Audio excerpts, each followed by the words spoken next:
A partir de este momento, Radio Mundo propone La Hora Global.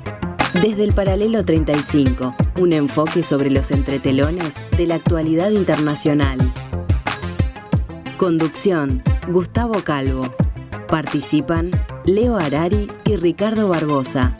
La Hora Global, otra forma de analizar el nuevo desorden mundial. Muy buenas tardes, amigos, bienvenidos a este martes 22 de abril del año 2025, aquí en los estudios de Radio Mundo, en el 1170M de vuestro dial, otra vez intentando comenzar un nuevo capítulo de análisis de este nuevo desorden mundial en esto que hemos dado en llamar La Hora Global.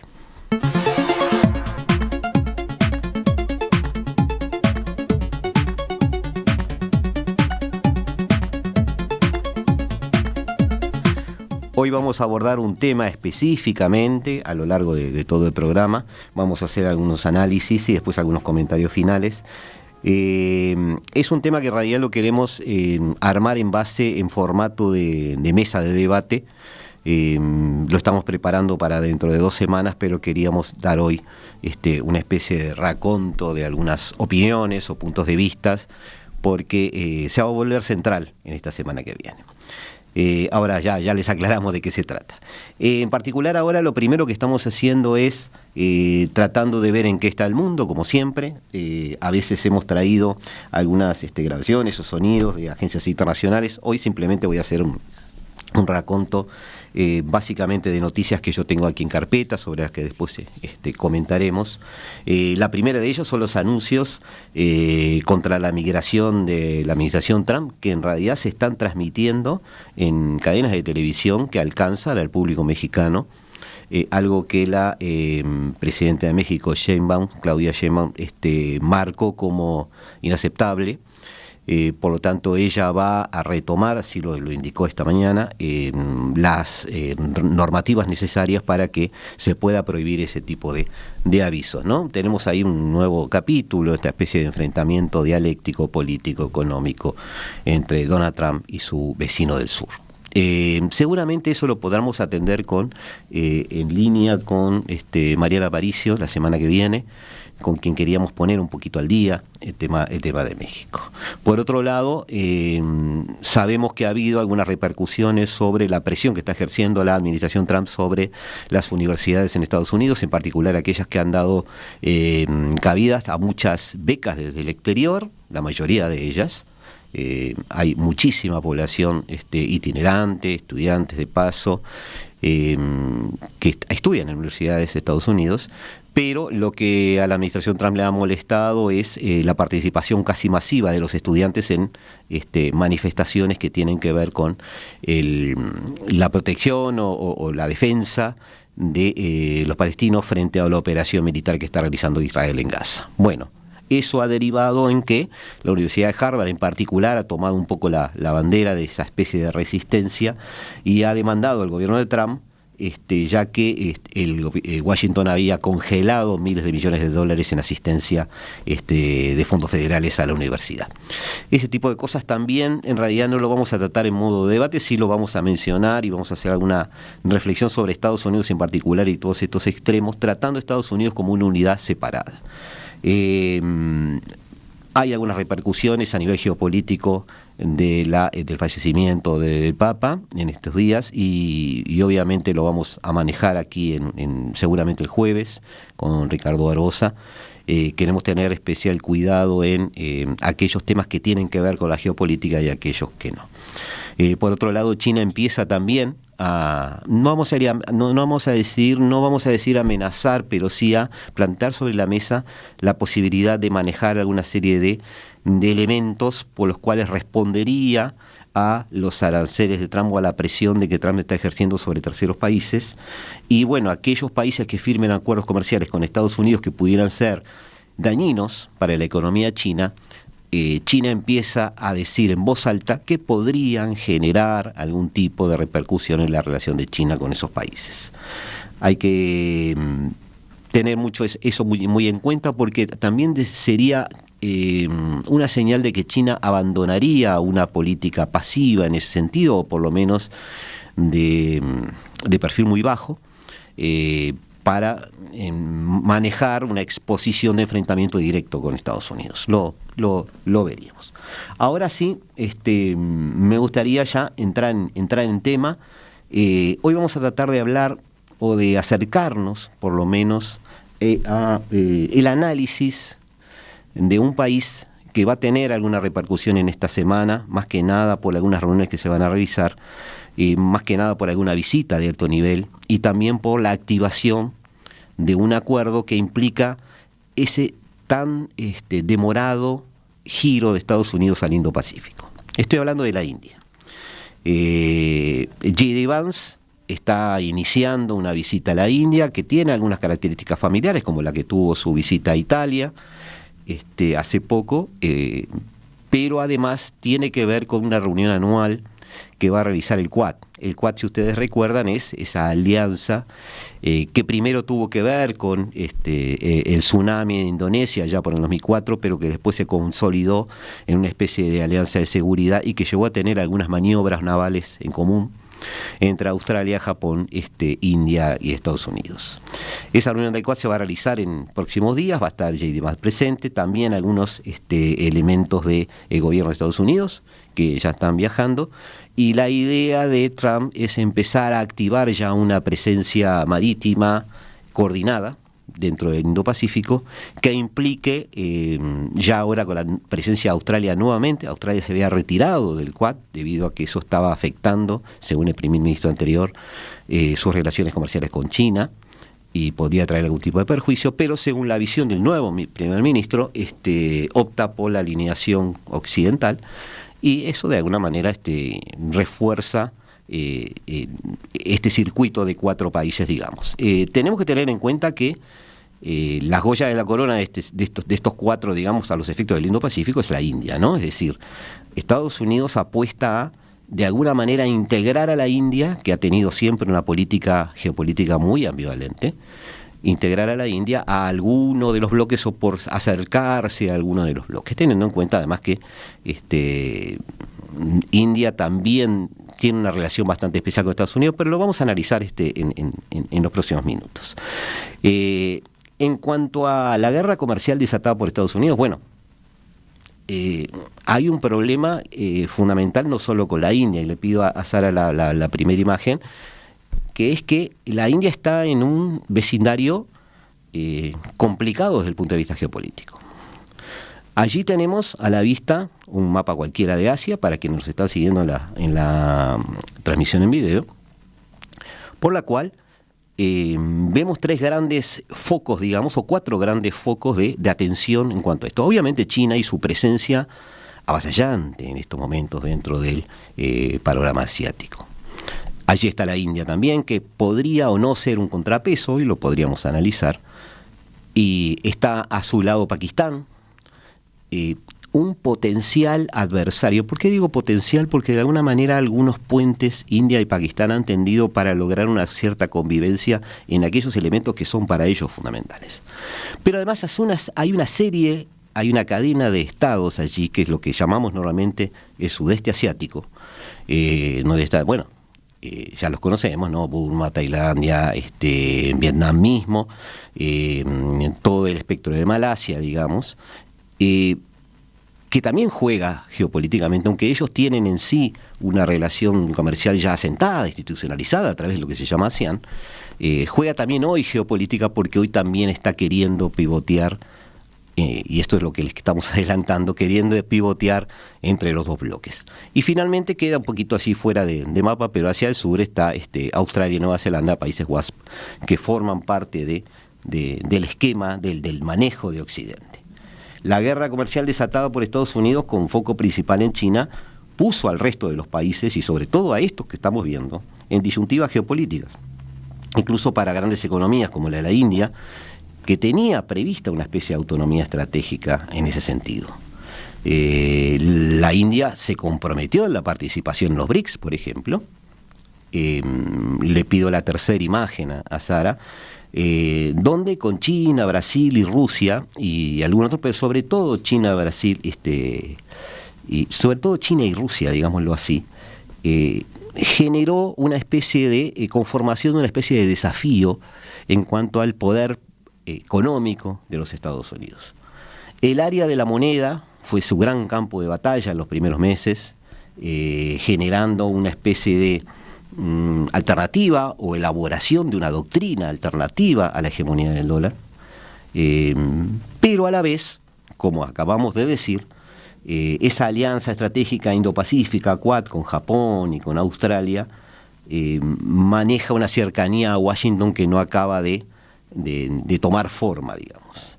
India tiene en China no solo un antiguo vecino, que lo separan 3.400 kilómetros de frontera, sino que además tiene un antiguo adversario en pequeños y constantes choques armados que se están dando en sus fronteras, especialmente en la región del Tíbet, un competidor económico que se ha desarrollado mucho mejor, eso hay que decirlo, aunque ya superó en población desde 2023. A su vez, rivaliza con Estados Unidos, en cierto sentido, su más importante socio comercial, en la principal carrera del siglo.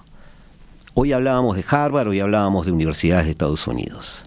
Decenas y decenas de años donde centenares de miles de estudiantes indios fueron a estudiar, becados por supuesto, a universidades de Estados Unidos, han generado un polo de desarrollo tecnológico muy, pero muy importante en la India. Hoy hablamos de no cientos, no miles, no decenas, hablamos de centenares de miles de desarrolladores que trabajan diariamente en la confección de un software que ya le ha permitido, por ejemplo, a la India alcanzar la Luna. Hay que acordarse de eso, es uno de los países que ha llegado a lunizar. Le ha significado también la elaboración de muchísimos productos relacionados con alto nivel tecnológico. Lo vimos en la pandemia.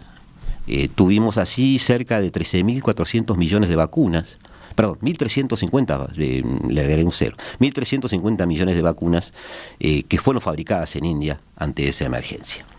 Tenemos una situación relativa de la India en cuanto a economía que se mueve a nivel de la quinta economía del mundo, así arañando la cuarta, pero es la de más rápido crecimiento, es la única que mantiene un 6% promedial en el área y en el planeta, y a su vez con un nivel de protección bastante alto.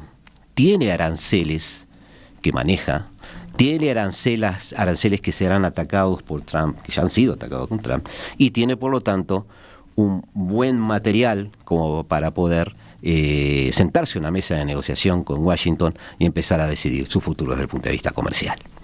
Hacemos un compás, amigos, de 2 minutos y volvemos ahora sí a meternos en las distintas capas de la cebolla que necesitamos para interpretar esta posible potencia mundial. Bueno, también eso está en discusión. También eso tiene sus respuestas ambivalentes en algunos casos, muy argumentadas en otros. Ya volvemos. La hora global. Una mirada al nuevo desorden mundial. Estás escuchando La Hora Global. 60 minutos para analizar el nuevo desorden mundial. Seguimos, amigos, aquí en el aire, en el 1170M de vuestro dial, aquí en la tarde de Radio Mundo, aquí en los estudios de Radio Mundo, tratando de pegar un vistazo a algo que va a ser un tema que vamos a tratar en profundidad, que es la posición de India hoy en este momento de la geopolítica mundial. Uno de los temas que maneja cierta complicación en el análisis de India es su presencia en los BRICS. El bloque BRICS nació como una iniciativa para fomentar la cooperación entre economías emergentes y crear un contrapeso al orden internacional liderado por Estados Unidos y sus aliados occidentales. Sin embargo, desde su concepción han existido una tensión desde varios puntos de vista, ¿no? Fundamental dentro del grupo, especialmente entre India y China, cuyas rivalidades históricas y disputas fronterizas vuelven una y otra vez a estar presentes en los diálogos. Definen de alguna manera las relaciones bilaterales de estos países. India ha mantenido públicamente un compromiso de principios fundacionales del BRICS, haciendo referencia al multilateralismo, la reforma de las instituciones financieras internacionales, donde está teniendo algún trabajito allí muy importante, y no con el compromiso de Brasil, por ejemplo, que hoy preside el Banco en el fomento de los BRICS, pero sí con un aporte de ideas, institucionalmente conformando un grupo de trabajo que han sido fundamentales en su momento para llevar adelante esta idea. Y el desarrollo de un mundo multipolar. Ese tipo de principios son manejados por la India, son mencionados por India. Sin embargo, cuando vemos en la práctica qué es lo que sucede, vemos que Nueva Delhi de alguna manera ha generado o ha utilizado a los BRICS como una especie de plataforma para poder generar una especie de poder blando o ejercer una influencia en los demás y asegurar sus intereses nacionales, pero nunca comprometerse plenamente con una posición antioccidental. Y eso es lo que molesta mucho a China. Particularmente Rusia y China tienen una práctica en el sentido de generar una posición de otredad frente a Estados Unidos, frente a Occidente, porque también ven esto como una especie, ven toda esta geopolítica actual, toda esta situación actual, lo ven como una especie de enfrentamiento civilizatorio. Tanto China como Rusia tienen resquemores con la civilización occidental, aunque Rusia se ha conformado en mucha de su materia prima como cultura actual en base a los insumos que pudo obtener del Renacimiento en algún momento, que permearon toda su sociedad, permearon su aristocracia, permearon la conformación de su imperio incluso. Pero hoy ha renegado de eso. Rusia no se siente europea, o a pesar de reconocer tener valores europeos en algunos aspectos, no se siente con un destino europeo. China se siente como el gran antagonista cultural de Occidente, y es más, se siente como alguien que podría enseñarle muchas cosas a Occidente. Esa es su posición. India tiene una visión diferente sobre Occidente. India siempre ha sostenido que Occidente se equivoca cuando dice que los países asiáticos no tienen capacidad de comprensión sobre la cultura occidental, porque si la tuvieran abrazarían rápidamente la misma, ¿no? India dice que ha comprendido siempre, debido a su relación histórica también, recordemos con el Imperio Británico sobre todo, ha comprendido siempre la conformación, la estructura de los valores existenciales de Occidente, pero que tiene su propia mirada cosmológica, tiene su propia mirada en todos los aspectos relacionados hasta con las religiones. No quiero meterme en el tema de religión, pero sí en la metafísica de la región, podríamos decirlo así, en la visión cosmológica, está bien utilizado, de etnias que son cientos, son centenares de etnias, pero que comparten 4 o 5 puntos fundamentales en cuanto a su posición como especie, como planeta, como entidad en el universo.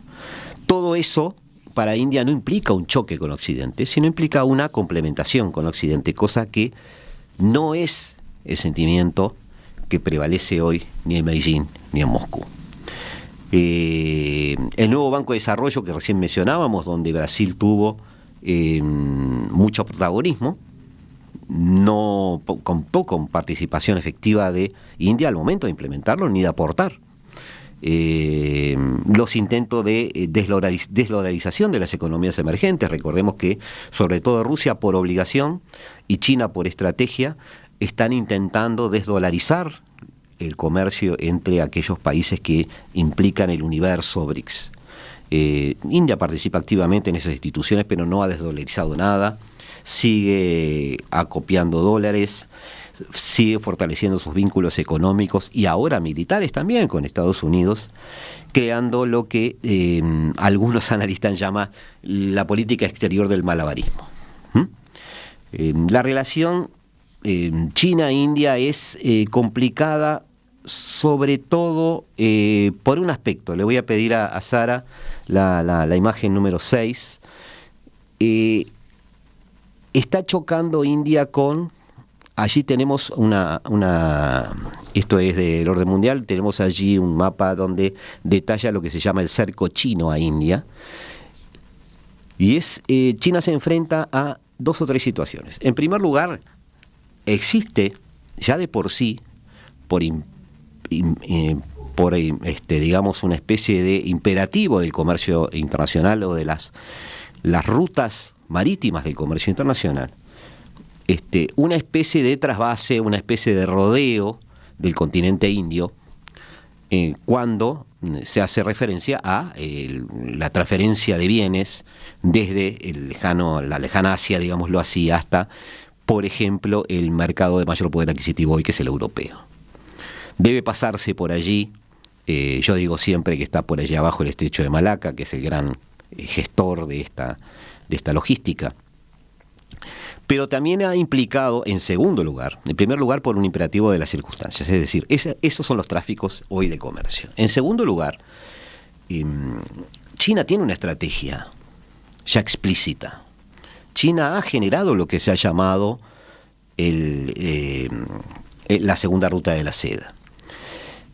China tiene una apuesta a establecer infraestructura que permita el traslado de todos sus bienes de exportación hacia Europa o hacia América o hacia el resto del mundo a través de rutas controladas, tanto por tierra como por mar.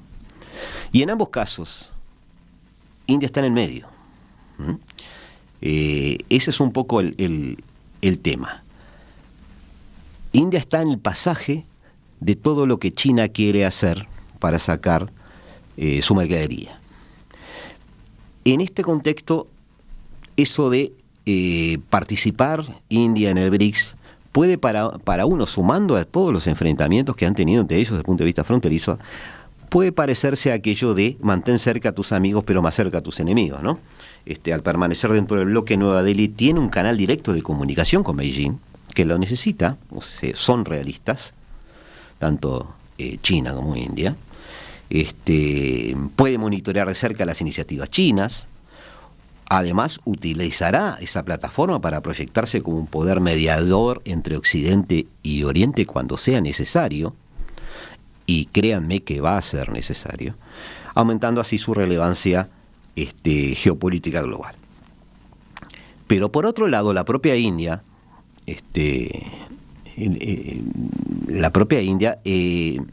tiene también su propia, ¿cómo podríamos decir?, su propia estrategia. Tiene una relación con Estados Unidos que quiere hacer crecer. No sé si tengo a mano, le pido a Sara, disculpa si no se la mandé, una imagen de Modi con Trump. Si no es así, les pido disculpas. Pero sí, la tenemos, perdón, yo no la tenía a mano, pido disculpas. Narendra Modi tiene claro las posibilidades y las potencialidades, no solo desde el punto de vista militar, desde el punto de vista estratégico, desde el punto de vista tecnológico, porque no olvidemos la capa tecnológica de la cebolla que tiene Washington. Para India, el Quad, Quad del que hemos estado hablando, ofrece múltiples beneficios estratégicos: acceso a tecnología militar avanzada, cooperación en inteligencia marítima, en respaldo diplomático en foros internacionales, y que eso también tiene cierto sentido, aunque los foros internacionales han decaído en su potencialidad, y además un contrapeso a la presencia china en el propio Océano Índico. A India no le hace gracia la multiplicidad de collares de perlas, porque ahora no hay solo uno, que se están dando con islas artificiales en todo el Indo-Pacífico. La presencia marítima china, digamos, en un ritmo y en una forma ya para muchos descontrolada. Y además, la participación en los Quad le permite a India proyectar su poder naval más allá de sus aguas territoriales tradicionales. Forma parte de un equipo que está disputando una relevante influencia en el océano al cual pertenece. Pero además, el Pacífico Occidental, por ejemplo, es una gran área a disputar en cuanto a influencia en el futuro. El fortalecimiento entre los lazos militares entre India y Estados Unidos tiene muchos acuerdos, no solo el Quad, ¿no? Es decir, tengo acá una serie de acuerdos, no los voy a mencionar ahora, pero estos factos han facilitado interoperabilidad entre las Fuerzas Armadas de ambos países. El Quad es una especie de resumen de todo eso hoy, porque además tiene la significación de tener Japón y Australia, tiene la significación de poder manejar bases en bases marítimas, en estados que tienen acceso a muchos lugares del Indo-Pacífico a la vez. Esta cooperación militar, si bien decimos que hay una relación casi histórica de India con Estados Unidos adecuada, amable, en realidad fue un giro desde el punto de vista militar o de estrategia militar de la política exterior. Tradicionalmente se hablaba mucho del no alineamiento.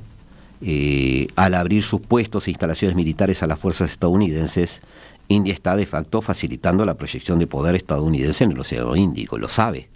Sabe que ese giro al Indo-Pacífico que tanto había promulgado Obama sin hacer nada y tanto quiso a iniciar Trump, pero no lo hizo, y quiso mencionar mucho Biden, pero tampoco hizo mucho, pero sabe que eso se va a dar tarde o temprano, y bueno, ha llegado el momento. ¿Ya? Como dijimos, ve con preocupación los collares de perlas que instala India. En una entrevista reciente, el primer ministro Narendra Modi, estoy leyendo aquí, elogió la relación de la India con China, un rival de larga data, Todo esto es diplomacia y estamos de acuerdo. Modi quiere establecer buenos modales en su relación con China. Modi quiere manejar, de alguna manera, le pido la imagen número 2 a Sara, quiere establecer un estatus de amable coordinación estratégica, aún llegado el momento en que quizás tengan que reconocer que son adversarios, aún estando dentro de organizaciones comunes como los BRICS. Comparten intereses en impulsar modelos económicos no occidentales, ya lo comentamos, combaten el terrorismo islamista, en eso son activos ambos, rechazan lo que consideran una cruzada moral estadounidense, eso ya vimos que no cuajó, pero cada uno tiene estrechos vínculos de seguridad con el principal competidor del otro, India con Estados Unidos y China con Pakistán. China se opone a las políticas indias en la disputada región de Cachemira. Pekín frustra las ambiciones de gran potencia de India a bloquear su pertenencia a grupos influyentes como el grupo de suministradores nucleares, por ejemplo, y su membresía permanente en el Consejo de Seguridad de Naciones Unidas. China tiene una gran presencia naval, ya lo mencionamos, y su única base militar en el exterior se encuentra en el amplio patio marítimo de la India. Ya mencionamos también la nueva ruta de la seda, esa iniciativa del cinturón de la ruta, que vuelve también a hacernos, a mostrar también otro tipo de cosas. Todos aquellos países en los cuales China está depositando una gran cantidad de poder blando en la construcción de esa infraestructura, que son países que de alguna manera, desde el punto de vista de la disputa del poder o la disputa de la influencia, son países que dejan de estar en el radar de países aliados, podríamos decirlo de alguna manera, con la propia India. Y eso es algo que a India le preocupa. Es decir, esa expansión física en este sentido, donde la construcción de ferrocarriles, de carreteras, de puertos, implica un acercamiento casi automático entre determinados gobiernos con Pekín. A Modi le parece que todas esas naciones intermedias son naciones que de alguna manera está perdiendo. En el caso de armamento, India negocia la venta de misiles supersónicos a estados del sudeste asiático, que podrían utilizarse, por ejemplo, para disuadir a algunos elementos marítimos chinos. Sí, estoy pensando, por ejemplo, en Filipinas, que ha tenido algún problema ahora. Eso también puede ser aprovechado por el propio Quad. Sin embargo, la inversión china es un problema que tiene que resolver Modi. La inversión china hoy aporta capital crucial para industrias indias, no solo en China, sino en la propia India, desde manufacturas hasta energías renovables, y ayuda a aliviar muchas veces el déficit comercial de 85.000 millones de dólares de la India con China. Ahí tenemos un déficit comercial de aquellos que asustaría al propio Trump. Un aumento de estas inversiones daría a la India un impulso económico oportuno, pero le daría a China, un acceso a la principal economía de mayor crecimiento del mundo hoy, que es India, y una cooperación más sólida. Pero, ¿a costa de qué? Ese es uno de los dilemas que tiene que manejar Narendra Modi en estos meses, sobre todo ahora que le van a golpear la puerta. Es decir, Washington le va a golpear la puerta para tratar de instrumentar ese Quad, de ponerlo de su lado, lograr una alineación. Y Beijing le va a golpear la puerta para decir, bueno, el momento de la ambigüedad con los BRICS ha terminado. Tienes que decidir hacia dónde apuntas los motores, porque estos motores son necesarios para los BRICS. Y bueno, eso es lo que no sabemos. Lo que está sobre la mesa, amigos, es la posibilidad o no, que también es una pregunta que se tiene que hacer el propio Modi, de que la India pueda por sí misma transformarse en una potencia y en un posible adversario de futuro para China, lo cual sería un gran motivador, un gran aliciente para empezar a trabajar con cierta independencia de los bloques. ¿Podrá ser posible? Bueno, es una pregunta que intentaremos ver o trataremos de matizar en el próximo bloque. Por ahora los dejamos 2 minutitos, nos volvemos a encontrar aquí en unos minutos en la Hora Global. La Hora Global. Una mirada al nuevo desorden mundial. Estás escuchando La Hora Global. 60 minutos para analizar el nuevo desorden mundial. Seguimos, amigos, en la tarde del martes 22 de abril de 2025, tratando de hacer una aproximación a lo que India podría significar en el escenario global, a cuenta de, como dijimos, a una mesa de debate que estamos armando. No es de debate en sí, sino la idea es interpretar desde distintos puntos de vista la actualidad de India. En particular se ha hablado mucho, o se ha especulado mucho en estos momentos, bueno, de este lado así ya, ahí está, se ve mejor, sobre la posibilidad de que India, estamos hablando de un crecimiento que nunca está por debajo del 4 o 5%, la posibilidad de que India se transforme, ya que el año pasado superado la población de China, se transforma en una especie de alternativa a futuro a China. Es decir, India podrá sobrepasar a China, podrá ser el nuevo gran contendor, la superpotencia del futuro, y bueno, ahí tendremos que hablar de India, de China, de Estados Unidos, o quizás mucho más adelante solo de India y de China. Bueno, ese tipo de futurismo, digamos, que se transforma a veces en ciencia ficción un poquito, lo vamos a dejar de lado. Porque en realidad lo importante es ver, estoy fijándome acá donde tenía anotado esto, lo importante es ver no qué se puede hacer, sino si se puede hacer.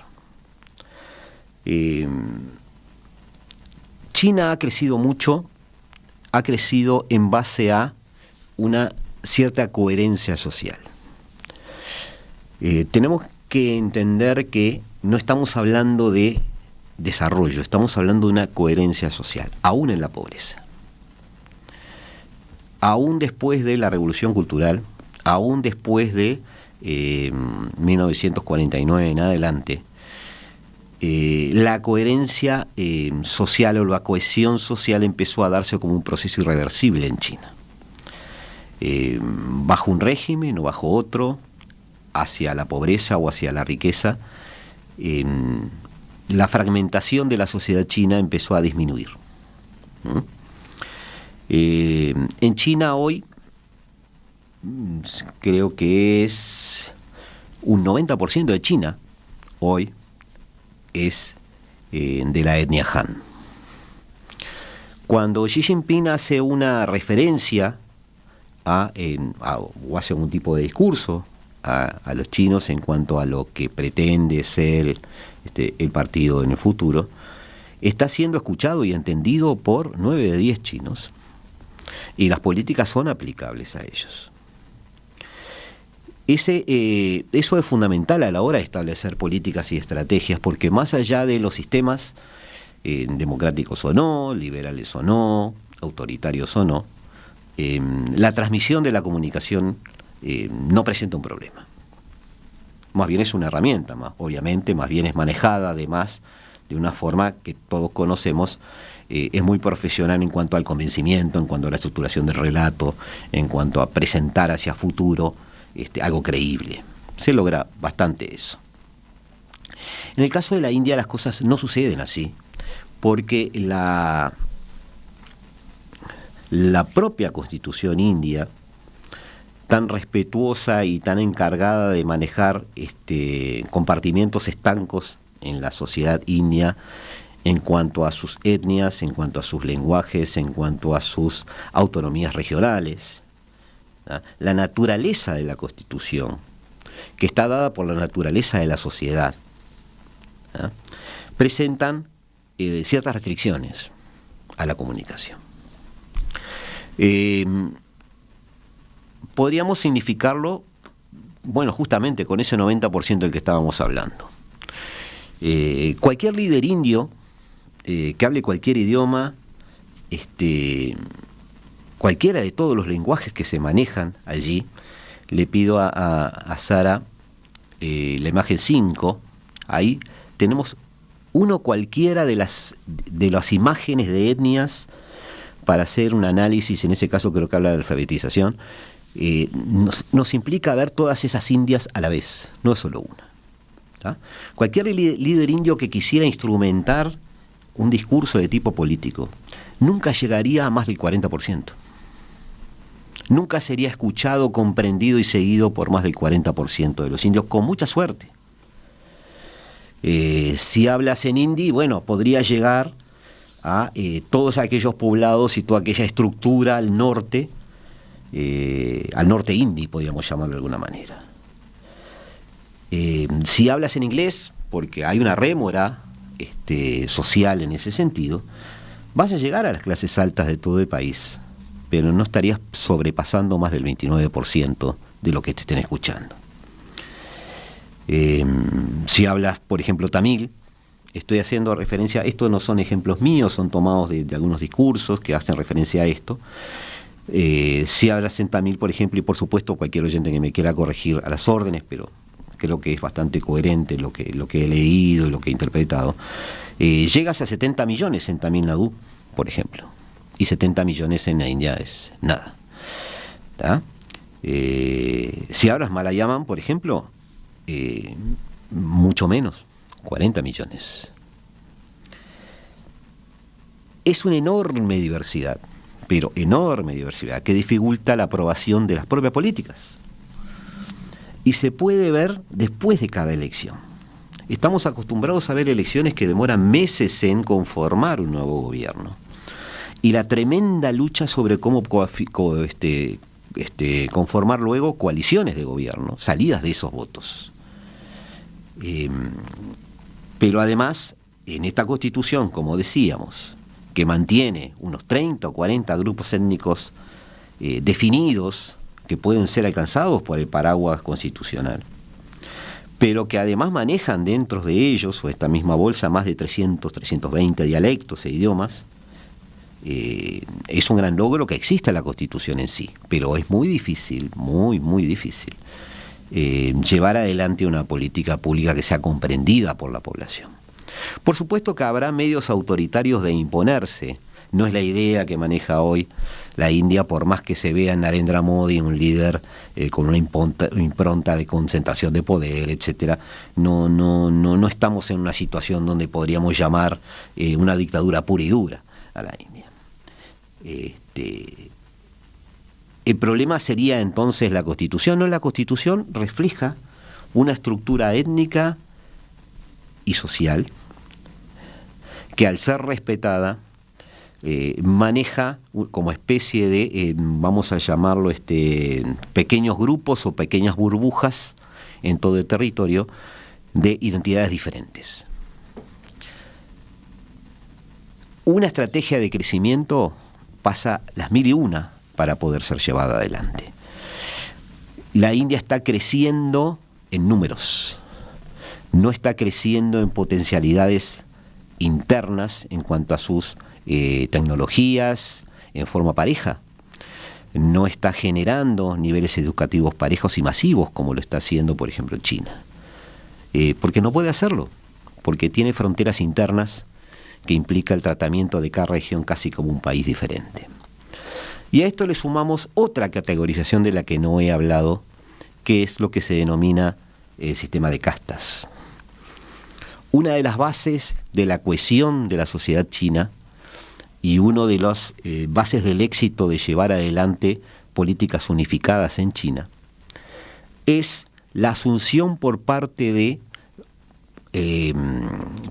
la sociedad china no de la ¿cómo podríamos llamarlo? No de los valores ni de la cultura occidental, pero sí de sus ambiciones. El campesino chino quiere dejar de ser campesino para transformarse en obrero. El obrero quiere dejar de ser obrero para transformarse o en oficinista o en llevar una pequeña empresa. Ese pequeño empresario quiere transformarse en un gran empresario. Y allí China maneja una especie de capitalismo salvaje hasta determinado nivel de la pirámide, donde genera una ebullición que nosotros la conocemos como capitalista, pero simplemente es una sociedad de mercado que genera competitividad y genera movilidad social. Y allí está el secreto. Muchos dirigentes chinos hablan o forman estrategias en contraposición a la idea occidental, en el sentido de decir, bueno, nosotros vamos a sacar 50 millones de chinos de la pobreza en los próximos 10 años, por ejemplo. Nosotros vamos a ingresar 60 millones de chinos en la clase media en los próximos 10 o 15 años. Eso implica que hay 60 millones de chinos que quieren hacer eso, que tienen esa mentalidad o ese trabajo psicológico por el cual quieren empezar a pedir comida a través del teléfono, salir a un shopping, bajarse una aplicación, comprar una pantalla y llevar el estilo de vida que nosotros conocemos como de clase media, podríamos decirlo aquí en Occidente. En la India, la estructura de castas es tan fuerte que alguien puede ser pobre dentro de una casta, ser de clase media dentro de una casta y además ser rico dentro de una casta, pero no quiere salir de la casta. Toda su vida está pensada en mantenerse dentro de esa casta, le vaya bien, mal o regular. Esa movilidad social no es algo que esté permeado en la sociedad india. Es algo de lo que se ha valido China haciendo una especie de tabla rasa, obviamente eliminando otras etnias, ¿no? O sea, hay el 90% de etnia Han porque las demás dejaron de competir. Pero la India no ha seguido ese camino. La India ha mantenido las estructuras sociales, las burbujas regionales incluso de las castas, y hacen que no se dé esa psicología, ese impulso, esa motivación de movilidad social tan marcado que me lleve fuera de la casta donde nací y donde planeo morir. ¿Esto es algo que puede ser fácilmente comprobado? Bueno, yo creo que sí, pero yo me remito a quienes saben mucho más que yo de India y les pido por favor que puedan incluso escribirnos o comunicarse con nosotros por algún tipo de opinión en contrario. ¿Pueden encontrarse ejemplos donde eso no funciona así? Sí, por supuesto. Hay muchos y sobre todo en el área tecnológica. Pero ese impulso cultural, esa arrolladora locomotora cultural que viene de los ancestros, sigue estando presente en la sociedad india normal, de las personas de la calle, de las personas que van a trabajar todos los días, de las personas que se visten de determinada manera según la etnia a la que pertenecen o la casta a la que pertenecen, trabajan en determinados lugares según la casta a la que pertenecen y planean que morirán en determinados lugares según la casta a la que pertenecen. Esas no parecen ser herramientas suficientes como para que India pueda en algún momento dar el zarpazo. Más bien parecen frenos sociales que hacen que no se derrame en forma pacífica y masiva los bienes de una economía creciente, los bienes de una tecnología cada vez más avanzada, las ventajas de un nivel educativo que pudiera estar mucho más extendido en todas las regiones del territorio.